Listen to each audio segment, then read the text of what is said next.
हैदराबाद में आयोजित Congress working committee की बैठक में मणिपुर जातीय हिंसा और हिमाचल प्रदेश में आई प्राकृतिक आपदा में लोगों की मौत को लेकर शोक प्रस्ताव पास किए गए हैं। इसके अलावा मीटिंग में बेरोजगारी, महंगाई, सीमा पर चीन के हस्तक्षेप, जम्मू कश्मीर एनकाउंटर समेत कई मुद्दों पर बीजेपी की केंद्र सरकार को घेरा गया। CWC की 2 दिन यानी 16 और 17 सितंबर की बैठक हैदराबाद में हो रही है।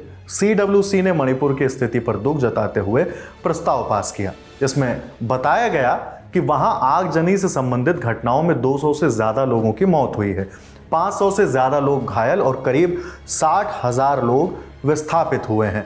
प्रस्ताव में CWC ने संकल्प लिया है कि कांग्रेस पार्टी विस्थापित हुए लोगों के पुनर्वास में हर संभव मदद करेगी। CWC ने मुख्यमंत्री N बीरेन सिंह को तत्काल हटाने और राष्ट्रपति शासन लागू करने की कांग्रेस पार्टी की मांग को भी दोहराया है। हिमाचल प्रदेश पर शोक प्रस्ताव में CWC ने केंद्र सरकार से अपील की है कि वो इसे राष्ट्रीय आपदा घोषित करे। साथ ही बुनियादी ढांचे के पुनर्निर्माण के लिए वित्तीय सहायता देने की भी मांग की गई है। प्रस्ताव में बताया गया कि बाढ़, बारिश और लैंडस्लाइड के चलते हिमाचल में लगभग 430 लोगों की मौत हुई है। वहीं 39 लोग लापता हुए हैं। कम से कम 12,000 घर बर्बाद हुए हैं। बड़ी संख्या में किसानों की फसलें बर्बाद हो गई हैं। इस बैठक में जम्मू कश्मीर के अनंतनाग में हुए एनकाउंटर को लेकर प्रधानमंत्री पर भी सवाल उठाया गया। बैठक में कहा गया कि जम्मू कश्मीर में अधिकारियों के शहीद होने की खबर मिलने पर देश शोक मना रहा था। तब बीजेपी और प्रधानमंत्री मोदी खुद को G20 की बधाई देने के लिए दिल्ली में जश्न मना रहे थे। ये न सिर्फ बेशर्मी की पराकाष्ठा है बल्कि जवानों की शहादत का अपमान है।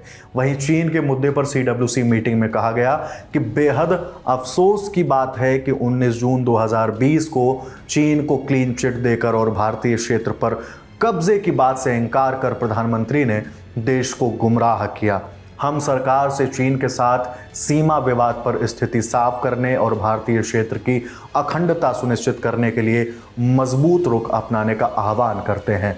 बेरोजगारी और महंगाई के मुद्दे पर भी सरकार को घेरा गया। कांग्रेस ने आरोप लगाया कि वादे के अनुरूप बीजेपी हर साल 2 करोड़ नौकरी देने में विफल रही है और प्रधानमंत्री का तथाकथित रोजगार मेला तमाशा के अलावा कुछ भी नहीं है, सिर्फ और सिर्फ धोखा है। प्रस्ताव में कांग्रेस ने साफ करते हुए कहा कि वो 1 नेशन 1 इलेक्शन प्रस्ताव को खारिज करती है। बता दें कि 1 नेशन 1 इलेक्शन के लिए बनी 8 लोगों की कमेटी में कांग्रेस सांसद अधीर रंजन चौधरी को भी शामिल किया गया था, लेकिन उन्होंने शामिल होने से इनकार कर दिया था। CWC ने जाति जनगणना कराने की मांग को भी उठाया और कहा कि पूरे देश से इसकी मांग उठ रही है लेकिन मोदी सरकार इससे इनकार कर रही है। इसी कड़ी में CWC ने अनुसूचित जाति, अनुसूचित जनजाति और OBC के लिए आरक्षण की मौजूदा ऊपरी सीमा को बढ़ाने का आह्वान किया। कांग्रेस ने बताया कि पार्टी मुख्य चुनाव आयुक्त और अन्य चुनाव आयुक्तों के चयन के लिए समिति गठन के प्रस्ताव का भी विरोध करेगी। आरोप लगाया कि इसका उद्देश्य चुनाव निकाय की स्वतंत्रता को कमजोर करना है। आखिर में CWC ने I.N.D.I.A गठबंधन की निरंतर एकजुटता का तहे दिल से स्वागत किया। दावा किया कि इस गठबंधन से प्रधानमंत्री और बीजेपी काफी बौखलाए हुए हैं। इसके अलावा CWC ने केरल के पूर्व मुख्यमंत्री ओमान चांडी के निधन पर दुख व्यक्त करते हुए भी एक शोक प्रस्ताव पारित किया है। उनका इसी साल 18 जुलाई को देहांत हो गया था। आपको बता दें कि यह खबर लिखी थी आपके लिए हमारी साथी ज्योति ने। मैं हूं हिमांशु। देखते रहिए दिल ललन टॉप। शुक्रिया।